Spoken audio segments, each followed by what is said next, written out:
Bonjour, c'est l'Institut Pasteur, c'est ici que je travaille.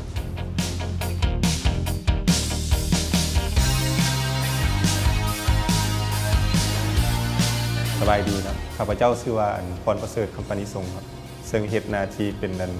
นักวิทยาศาสตร์ครับข้าพเจ้าเฮ็ดเรียนอยู่ที่แลบที่ค้นคว้าเกี่ยวกับเรื่องพยาธิที่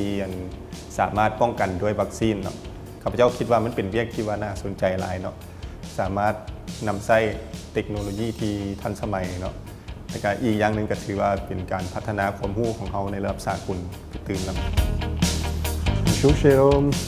voici ce sont les échantillons que j'ai testés ce matin. C'est parfait. D'accord. Bon, bah, merci beaucoup. ข้าพเจ้าเองก็ได้เรียนอยู่ในสายภาษาฝรั่งหรือว่าการสปีเลงเนาะตั้งแต่ตอนเรียนป .3 เนาะหลังจากนั้นก็ได้เข้ามาต่ออยู่ที่มศ.เวียงจันทน์เนาะหลังจากนั้นก็ได้มาสิงเข้าคณะแพทยศาสตร์เนาะอยู่ที่มหาวิทยาลัยวิทยาศาสตร์สุขภาพอยู่ในคุมเขตเรื่องวิทยาศาสตร์เนาะสำหรับภาษาฝรั่งเองข้าพเจ้าคิดว่ามีส่วนสำคัญเนาะเพราะว่าตั้งแต่ตอนเรียนอยู่แพทยศาสตร์เนาะก็ถือว่าได้นำใช้ภาษาฝรั่งเป็นส่วนใหญ่เนาะบ่ว่าจะเป็นการบ่งปฏิพยาธิบ่เกี่ยวกับเรื่องซื้อยาซื้อหยังบ่เนาะเขาก็ยังใช้ภาษาฝรั่งเนาะ Bonjour, comment allez-vous อันนี้ก็คือสถาบันภาษาฝรั่งเนาะหรือว่า l'Institut Français ซึ่งเป็นสถานที่ที่ข้าพเจ้าได้เรียนภาษาฝรั่งและก็ได้มาเข้าห้อง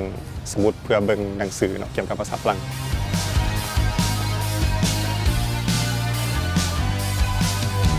ข้าพเจ้าคิดว่าภาษาฝรั่งให้โอกาสเฮาหลายเนาะหลังจากที่ว่าเรียนจบมัธยมเนาะเฮาก็สามารถไปต่อสายสายการเรียนเนาะที่ว่ายังมีภาษาฝรั่งเนาะ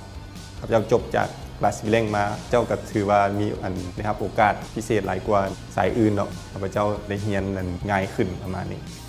การเรียน2ภาษานี้นอกจากจะเฮ็ดให้เด็กน้อยได้เรียนรู้ภาษาฝรั่งแล้วก็ยังเฮ็ดให้กับเจ้ามีกิจกรรมต่างๆเฮ็ดหลายๆอย่างเนาะในการในอนาคตแน่นอนเนาะคิดว่าเขาเจ้าน่าจะได้หลังจากที่ว่าจบคลาสวิเลงมาเขาเจ้าก็จะได้เฮ็ดเวียกหรือว่ามีหน้าที่เวียกงานที่ว่าดีในต่อหน้าเนาะ